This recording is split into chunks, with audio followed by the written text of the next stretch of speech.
الحمدللہ رب العالمین والصلاة والسلام علی اشرف الانبیاء والمرسلین اما بعد اعوذ باللہ من الشیطان الرجیم بسم اللہ الرحمن الرحیم وَإِذَا قُمْتُمْ إِلَى الصَّلَاةِ فَاغْسِلُوا وُجُوهَكُمْ وَأَيْدِيَكُمْ إِلَى الْمَرَافِقِ وَامْسَحُوا بِرُؤُوسِكُمْ وَأَرْجُلَكُمْ إِلَى الْكَعْبَيْنِ۔ نماز کے لیے وضو کا ہونا یہ ایک اہم چیز ہے اور اہم فرض ہے۔ وضو کے بارے میں اللہ رب العالمین کا ارشاد مبارک ہے قرآن مجید کے اندر، سورہ مائدہ کے اندر، اے ایمان والو، جب تم نماز کے لیے اٹھو تو اپنے چہرے اور ہاتھوں کو کوہنیوں تک دھو لو اور اپنے سروں کا مسح کرو اور اپنے پاؤں تک بھی ٹخنوں کو دھو لو۔ وضو کے بارے میں نبی علیہ السلام سے جو احکامات وارد ہوئے ہیں وہ یہ ہیں کہ نبی علیہ السلام سے وضو کا جو اعضاء ہیں، ہاتھ پاؤں، ان کا ایک ایک دھونا، مرتبہ دھونا فرض ہے، اور ان اعضاء کو دو بار بھی، تین بار بھی نبی علیہ السلام نے دھویا ہے، اور 3 بار سے زیادہ وضو کا دھونا یہ مکروہ عمل ہے اور ناپسندیدہ عمل ہے، اور اس کو حدیث کے اندر اسراف کہا گیا ہے۔ وضو کی اہمیت اور اس کی جو فضیلت ہے وہ یہ ہے کہ وضو کے بغیر اللہ رب العالمین نماز کو قبول نہیں فرماتا۔ وضو کی فضیلت کے بارے میں آپ نے اکثر سن رکھا ہے، لیکن میں یہاں کہنے کا مقصد، بتانے کا مقصد یہ ہے کہ ہمارے علم میں یہ بات آ جائے کہ یہ وضو کی کتنی بڑی اہمیت ہے۔ نبی علیہ السلام کا فرمان مبارک ہے، صحیح بخاری کی حدیث نمبر 136 ہے۔ آپ نے فرمایا، حضرت ابو ہریرہ رضی اللہ تعالی عنہ راوی ہیں کہ میں نے رسول اللہ صلی اللہ علیہ وسلم کو فرماتے ہوئے سنا ہے کہ میری امت کے لوگ قیامت کے دن بلائے جائیں گے جبکہ وضو کے نشانات کی وجہ سے ان کی پیشانیاں اور ہاتھ پاؤں چمکتے ہوں گے۔ اب جو کوئی تم میں سے اپنی اس چمک کو بڑھانا چاہے تو اسے بڑھائے۔ اس کے علاوہ اور کتب ستہ کی جو روایت ہے کہ نبی علیہ السلام نے فرمایا کہ میں اپنی امت کو غرم محجلین،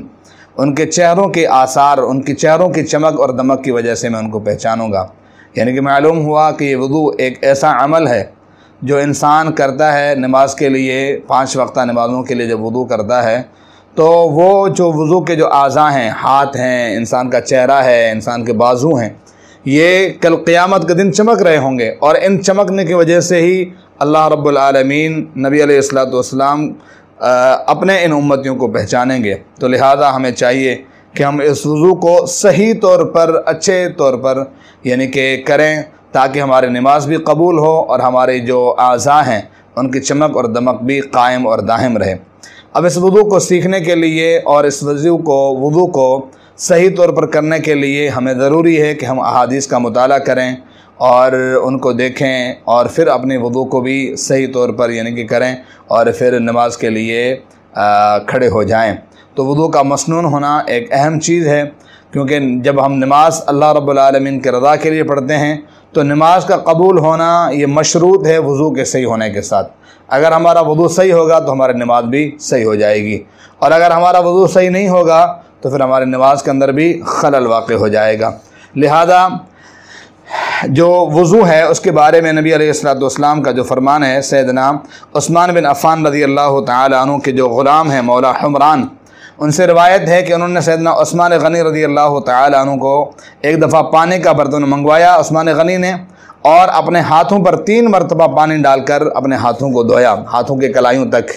اور پھر اپنے دائیں ہاتھ کو برتن میں ڈال کر پانی لیا اور کلی کی اور ناک میں پانی ڈالا، یعنی کہ ایک ہی چلو سے آپ نے کلی بھی کر دی اور ساتھ ساتھ ناک میں پانی بھی ڈال دیا اور ناک کو صاف بھی کیا، اور پھر اپنے پانی لیا، اپنے دونوں ہاتھوں سے منہ کو بھی دھویا اور اپنے کوہنیوں کو بھی دھویا، اور اس کے بعد پانی لیا اور اپنے سر کا مسح کیا، اور پھر اپنا پانی لے کر اپنے پاؤں کو ٹخنے سمیت دھویا، اور پھر کہا کہ نبی علیہ السلام نے، رسول اللہ صلی اللہ علیہ وسلم نے فرمایا، جو بھی میرے اس وضو کی طرح وضو کرے اور اس کے بعد 2 رکعتیں ادا کرے، ان کی ادائیگی کے دوران میں کوئی خیال دل میں نہ لائے، وضو کرے اور وضو کرنے کے بعد ان کی ادائیگی میں کوئی خیال دل میں نہ لائے تو اس کے تمام سابقہ گناہ معاف کیے جاتے ہیں، معاف کر دیے جاتے ہیں۔ تو گویا کہ ہمیں یہ علم ہوا صحیح بخاری کی اس روایت کے مطابق، جو کہ حدیث نمبر حدیث نمبر 160 ہے، ایک کم 60 ہے، اس کے اندر یعنی کہ یہ حدیث موجود ہے کہ ہم وضو کرنے کے لیے جب آئیں تو سب سے پہلے اپنے ہاتھوں کو کلائیوں تک دھوئیں اور پھر پانی لیں، اپنے کلی کریں، چہرے کو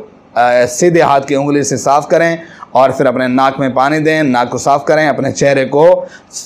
پیشانی سے لے کر انسان کی جو ٹھوڑی ہے اس تک دھوئیں، اس کے بعد اپنے سیدھے جو بازو ہے اس کو دھوئیں ٹخنی کونے سمیت، اس کے بعد بازو کو دھوئیں الٹے بازو کو کونے سمیت، اس کے بعد اپنے سر کا مسح کریں۔ سر کا مسح کا طریقہ کار بھی یہی ہے کہ اپنے پانی دونوں ہاتھوں پہ لے کر پیشانی سے لے کر اپنی گدی تک لے جائیں اور گدی سے لے کر پھر اپنی واپسی پیشانی تک لے آئیں۔ یہ آپ کے سر کا مسح ہو گیا، اور اس کے بعد آپ اپنے پاؤں کو یعنی کہ دھوئیں۔ یہ آپ کا مکمل وضو ہے۔ جو وضو کرتا ہے اور 2 رکعت نماز پڑھتا ہے، اللہ رب العالمین اس کے سابقہ گناہوں کو معاف کر دیتا ہے۔ اللہ پاک عمل کرنے کی توفیق عطا فرمائے۔ والسلام علیکم ورحمۃ اللہ۔